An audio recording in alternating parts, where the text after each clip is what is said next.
কি? তোমাৰ স্কুলৰ নাম কি? লাচিত বৰফুকন একাডেমী। আচ্ছা, তোমাৰ স্কুলখনৰ প্ৰিন্সিপাল ছাৰৰ নাম কি? মহম্মদ আলী শ্বেখ। আজি কি 15 আগষ্ট হয়নে নহয়? গতিকে আজি যে তুমি এই যে ড্ৰেছটো পিন্ধিছা, কিহৰ কাৰণে পিন্ধিছা? কাৰণ কি? দিৱসৰ বিষয়ে কেইটামান কুৱেশ্যন কৰিম, পাৰিবা এনচাৰ দিবলৈ? চেষ্টা কৰিম, ঠিক আছে বাৰু। তোমাৰ প্ৰথমটো কুৱেশ্যন হৈছে, ভাৰতৰ স্বাধীনতা দিৱস কোন তাৰিখে পালন কৰা হয়? 15 আগষ্ট। গুড।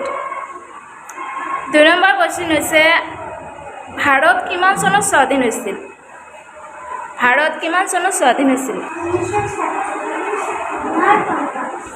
ভাৰতৰ ৰাষ্ট্ৰীয় সংগীতটো কি? 3 নম্বৰ কুৱেশ্যন, ভাৰতৰ ৰাষ্ট্ৰীয় সংগীতটো কি? ভাৰতৰ ৰাষ্ট্ৰীয় সংগীত কিমান সময়ৰ ভিতৰত গাই শেষ কৰিব লাগে? ভাৰতৰ ৰাষ্ট্ৰীয় সংগীত কিমান সময়ৰ ভিতৰত গাই শেষ কৰিব লাগে? 52 ছেকেণ্ড। জাতিৰ পিতা কোন? ভাৰতৰ জাতিৰ পিতা বুলি কাক কোৱা হয়? স্বাধীন ভাৰতৰ প্ৰথম প্ৰধানমন্ত্ৰী কোন আছিল? পাৰিবা?